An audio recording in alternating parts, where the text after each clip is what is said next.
Hey, what's up? This is Marcus, and in today's video, we are going to answer the question, who are the best Pokemon Champions players right now and what teams are they using? And to answer this question, we'll have a look at the results of the warm-up challenge. This was the very first official tournament in Pokemon Champions, and we had over 719,000 players participating. And if we have a look at the results, then we will see that there are 5 players who are above everyone else, and we'll have a look at who they are, which teams they used, and how they made it that far in the tournament. Rank number 5 is none other than Kaio Ahri, also known as UB Slow or Narc, representing Team Fuwa Koso. He is the 2023 Japan National Champion, where he used a Talonflame that wasn't holding any item, and he also reached top 16 at Worlds in 2023. He is one of the few Japanese players who's already qualified for Worlds in a few months, since he went to Australia in November last year and won the Brisbane Regionals. He's also known for being a very strong online player. For example, he finished first place in 4 months in a row in the Scarlet and Violet rank battles. Now let's have a look at the team that he was using here to finish in 5th place with a final ranking of 1,975 points. So Kaito was using a team with a Mega Tyranitar, Rotom Wash, Sinistcha, Sneasler, Garchomp, and Corviknight. Now, looking at this at first glance, well, we see the items here. It is a Mega Tyranitar, which can come in handy to reactivate the sand. But then, well, we got the Sneasler with the White Herb and the Choice Scarf Garchomp, so 2 very strong and fast physical attackers. But then we also have a very strong defensive backbone, a Corviknight, which is not that commonly seen, the Sinistcha that can heal its allies with Hospitality, and then Rotom Wash, which is just very, very strong, solid Pokemon that we didn't see so much throughout Scarlet and Violet. Now, let's have a closer look at the sets that were used on this team. The Tyranitar is actually a Dragon Dance variant, and it gets support from Sinistcha, so that is one really nice combo you can get there, where Sinistcha can heal Tyranitar with Hospitality and Life Dew, and it can also use Rage Powder to draw away any attacks, for example Close Combat, or any other fighting type attacks that would be aimed at Tyranitar. Then we got the Corviknight, which has a very nice synergy with the Choice Scarf Garchomp, because of course Garchomp can go for Earthquake freely next to Corviknight, and Corviknight can also really do well against, for example, Ice-type Pokemon or Fairy-type Pokemon that Garchomp doesn't like to face. We have Brave Bird and Ironhead as the attacking moves, and then we have Tailwind to support the team and Roost for some added sustainability. I also like the choice of Ockerberry, since there aren't really that many great items that you could put on Corviknight, since, yeah, Rotom and Sinistcha really need their own healing items, since they can't heal themselves as easily as Corviknight can with a Roost, so Ockerberry makes a lot of sense, just to ensure that you can also bring Corviknight, for example, against Delphox teams or against Charizard teams, and then maybe set the Tailwind there against those. Rotom has an interesting moveset with Volt Switch and Electro Web. No Thunderbolt, no Will-O-Wisp, but I think it makes a lot of sense on a team like this, where you're really trying to get a speed advantage also with your slower Pokemon. So the Sneasler and the Garchomp, usually they can move before your opponent's Pokemon quite often. But if you want to move first with like the Tyranitar, you would need to get a couple of Dragon Dances going, or you would need to get the Tailwind set up. So Electro Web, just another nice way to get a little bit of speed control going that way. Overall, not too many surprises, I think, besides the Corviknight and maybe the Rotom set, but I still think that this is a pretty nice attempt. If you want to try out Mega Tyranitar, then this is the team that I would recommend to use. Let's also have a look at the stats distribution, just to see if there's something interesting there. The Tyranitar goes with a Jolly Nature and almost max speed, so it really wants to get a Dragon Dance going and then outspeed some of the faster Pokemon in the format. But yeah, if you really want to outspeed, for example, Aerodactyl or Sneasler, then you would need to go for another Dragon Dance, or maybe you need to go for Tailwind or get the Electro Whip going. The Rotom, interestingly, jumps out to me because it has a lot of special attack, so actually also does a lot of damage. Similarly, the Corviknight also has a lot of attack, so Kaito showing us there that you can use those defensive Pokemon, but use them in a way that they can still do a significant amount of damage. And then Sneasler, max HP, going on the offensive there, and also with a max defense, so a really interesting way for the stat distribution there, not actually focusing on attack at all, instead really focusing on the defenses to maybe surprise your opponent, maybe take a couple of attacks that they didn't expect, and then finally the Sinistcha going all out on the defense makes a lot of sense there. All right, that is the first team and our 5th place in this competition. So let's have a look at number 4. Number 4 is none other than Teotim Masau, an up-and-coming player from France representing Team Peps Max. He burst into the scene with a very strong top 8 finish at EYC in 2024, only losing against Wolfclick in top 8. Since then, Teotim has cemented himself as one of the best and most consistent players in Europe and in the world. Just like Kaito, he is also already qualified for Worlds because he finished in the top 4 of LAIC in November. Some of his other accomplishments include a 2nd place at the regionals in Gdansk and a top 16 at Worlds in 2025. Now, his team has 2 of the same Pokemon, but then there's also quite a lot of differences in there. So we can already see that there is a Sinistcha and Sneasler also on this team. But wow, it is a Mega Scizor. That's not really a Mega that I've seen so much around so far, but it's a dual Mega team, in fact, with the Floette as the other option. And to round it out, we have an Aerodactyl, presumably for Tailwind speed control, and then also an Incineroar to provide more utility support with Fake Out and Intimidate. Let's have a look at the movesets first. So Floette is using a very standard Calm Mind set with the Fairy Aura. Once you're Mega'd, you don't really need any coverage. It's really all about those Fairy type moves, so Dazzling Gleam and Moonblast make a lot of sense. Similarly, Scizor is also using only its stab moves there, Bullet Punch making use of Technician, and then same can be said about Bug Bite, especially in a format where there are so many berries around. Maybe you can snag that Citrus Berry from your opponent and Swords Dance to boost everything up. Then we got the Aerodactyl. As I said, it's there to set up the Tailwind, and then Dual Stab with Rock Slide and Dual Wing Beat with a Focus Sash, nothing out of the ordinary. Unnerve, of course, really nice in this format because there are so many berries around. So yeah, the Aerodactyl and Scizor can go ahead. Aerodactyl can prevent them from eating the Citrus Berry, and then Scizor can go ahead and eat it itself. So maybe some hidden synergy there. Talking about the Citrus Berry, it is on Sinistcha here for Teotim, who is also a very supportive and defensive set. This time around, supporting the team also with a Trick Room option there. Sneasler with Protect and Fake Out. I've seen a lot of players opt to use either Fake Out or Protect. Think it might be nice to have both of them available, just so you can keep your opponents guessing, and maybe they will be too quick with their guesses and then you can surprise them there. And then finally we got Incineroar with a Sugar Berry and with Will-O-Wisp. That seems like a solid option. The team needs to have another way to play against Trick Room teams, and then Incineroar can also really nicely support the Floette there. A very good synergy since Incineroar is threatening physical attackers with Intimidate, or it's scaring them, and then it's also threatening the Steel-type Pokemon, for example, that Floette doesn't like to face. So yeah, this team can play on a kind of protect the Floette kind of team composition, where you would try to go with Incineroar and Floette, and then maybe Sinistcha and either Aerodactyl or Sneasler in the back, giving you potential of Fake Out and then Hospitality from Sinistcha to support the Floette.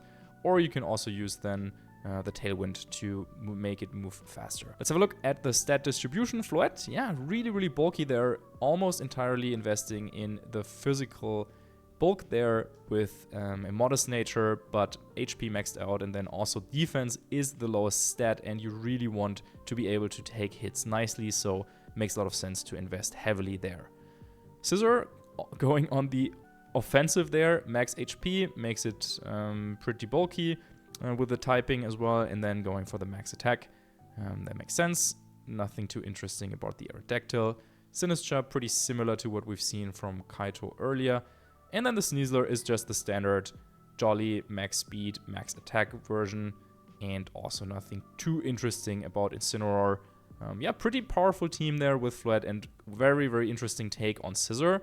I guess against matchups like, for example, Charizard, you really rely heavily on Aerodactyl, but maybe Floette can do something there if you get to set up some Calm Mines. But yeah, that's one thing that I would wonder about with this team. Charizard seems to be a little bit dangerous, but Teotim definitely made it work. And then, yeah, I wonder, also Delphox, another one of those where both your Megas might seem to struggle a little bit against it. But yeah, Teotim definitely figured out some nice synergy between them. And yeah, pretty cool team. Double setup on the restricted Pokemon, and then having double fake out and support around them is a pretty cool concept that I can't wait to try out myself. Let's have a look at the third place, and this goes to Diego Ferrer from Chile, who's currently living in Australia, and he's had a lot of great results at regionals, including a top 4 at Melbourne in 2024, and he also finished in the top 8 at Worlds in 2025. He also managed to win the Brisbane regionals, but 1 year before Kaito, so pretty funny that we have 2 Brisbane regional champions in the top 5 here in the warm-up challenge. Diego is known for being a hard Trick Room player, and he's the only one on our list here that actually hasn't shared their team yet, but I wouldn't be surprised if hard Trick Room was the strategy that he was running in this competition as well. So we will have to wait until Diego maybe also releases his team that he was using in this challenge. Before we have a look at the next team, I would really appreciate it if you would consider liking and subscribing to my channel. It would help me a lot, it would help my content a lot. So yeah, please do that. And now back to the video. Next up, we have Misha Kelch. I don't know why I was butchering the name. He is German, just like me. Yeah, Misha Kelch is the second place. Of course, he is one of the best players in the world, a 3-time regional champion. He got second, top 4, and top 8 at Worlds. And he was using this team, also bringing in a Floette and Aerodactyl combination. But yeah, some interesting crossovers there. So 4 Pokemon are the same like on Teotim's team. But we've got the Garchomp in here with a Soft Sand and also a Choice Scarf Rotom. Quite interesting, the Rotom with Electrobab and Volt Switch also here.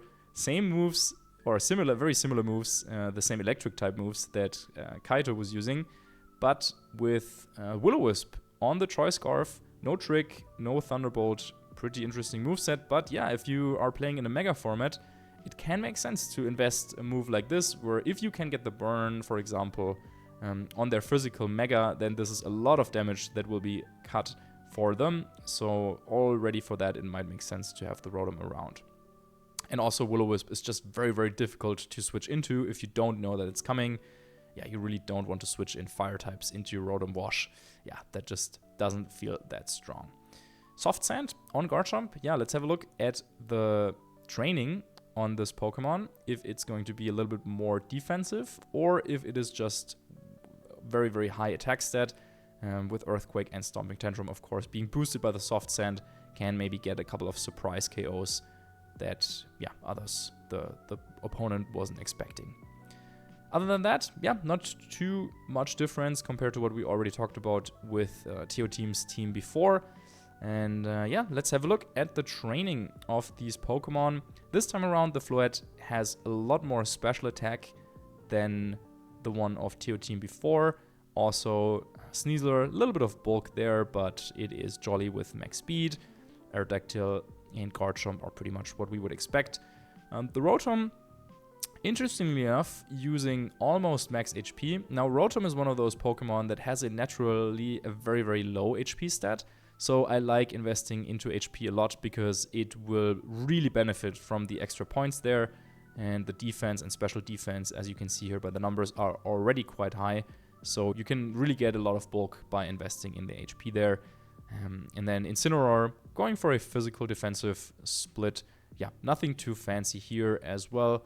And Garchomp is just the jolly max speed variant with a lot of attack investment. If you want to learn how to get better in Pokemon, I want to recommend the course that I worked on together with Wolf, which is out on his Patreon. We're just getting started with the first lection, but more and more are going to be uploaded there. So if you're just getting started, now is the perfect time to join Wolfie's Patreon and have a look at the first lecture over there. I will put the link in the description for that. And now it's time for the first place, number 1, the winner of the warm-up competition, and maybe the currently best player in the world, is Suika, also known as Joji Kaeda, and he is representing Team Aqua.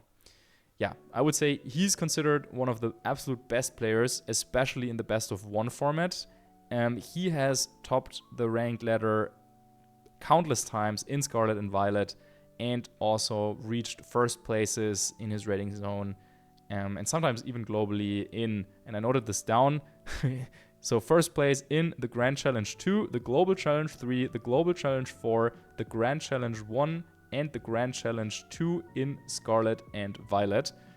So yeah, really one of the best, and you can see it here with almost 30 points above second place Misha Kelch.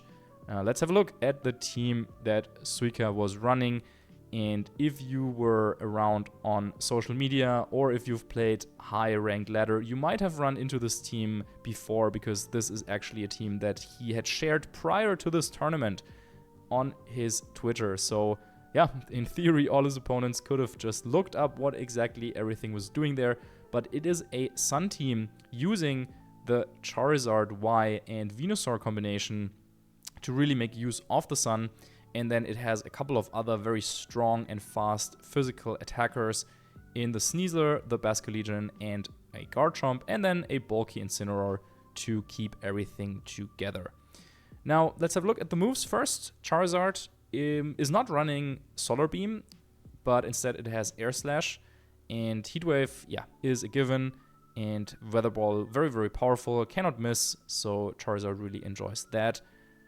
Basculegion with Adaptability and Choice Scarf, a very powerful revenge sweeper, and it can use Last Respects for, yeah, incredible amounts of damage later on in the battle once your Pokemon went down. Then Incineroar is just using a Throat Chop and Flare Blitz set, nothing too crazy there. We got Sneasler with a Rock Slide. Let's have a look at how that is trained in a second. And then a Harbornberry Garchomp, so to try and play around opponents' Dragon types, notably Garchomps as well. And then finally we got the Venusaur with a Focus Sash, Sleep Powder, despite the sleep nerf, but yeah, it can still come in quite handy oftentimes. And then using its coverage moves, Energy Ball, Sludge Bomb, Earth Power, all very, very powerful moves. And Venusaur has a respectable special attack set to make use of them. Let's have a look at the stat distributions. The Charizard almost maxes out its special attack and then opts to go in a lot of defense. Now, I don't know exactly what this is calculated for, but could be maybe some unboosted Rock Slides that it can take with this. Yeah, I wonder what exactly is the calc, but definitely if you don't feel like you need to go with max speed, makes a lot of sense to also invest in the bulk for sure there. Basculegion just with a max speed and max attack, and then Incineroar, yeah, investing in a lot of different stats, tries to be faster than some other Incineroars, and is using an adamant nature to dish out a lot of damage. Sun boosted Flare Blitz can definitely hurt. Sneasler, nothing too crazy there. It's adamant and goes for max attack and max speed. On the Garchomp, we also have a little bit of a mixed stat distribution. I think this Garchomp we've seen before on one of the other teams as well, going for a split between HP, attack, and speed. And then finally, on Venusaur, you really want to maximize its speed and special attack. And it looks like maybe he actually forgot to invest a couple of points there. Oh yeah, also on the Sneasler, look at that. Yeah, you should always, of course, maximize your points. Even if you're running a focus sash, you never know when they might come up. Yeah, and there we have it.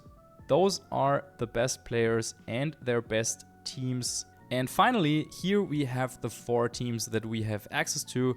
All of them come with a replica code, so you could go ahead and rebuild those teams in your game as well.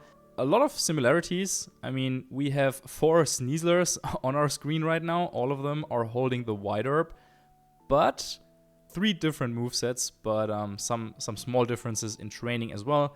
We got the Throat Chop, we got the Fake Out and Protect combo, and then we got the Rock Slide over on our winning team. Yeah, other than that, quite a diverse metagame in terms of the Megas that did well. We got the Charizard Y, we got the Floette a couple of times, and we got the Scizor, and we also got the Tyranitar doing well in this competition, just showing that there are many different ways how you can build your teams, even at the very highest of the game. Yeah, and if you're interested in learning more about these players and how are they doing in their seasons, definitely have a look at the description where I will be posting their social media links, so you can go ahead and follow them. And also, of course, I'm interested in learning how you did in the warm-up challenge. I actually only played my 3 games, so I got the Gardevoir, but didn't play too much more other than that. Yeah, and that's it with our rundown of the results of the warm-up challenge. If you have any questions about these teams, make sure to leave them below and I will have a look at the comments to try and help you get started with those teams. I hope you have a great time playing Pokémon Champions, and I'll see you soon for the next video. Bye bye!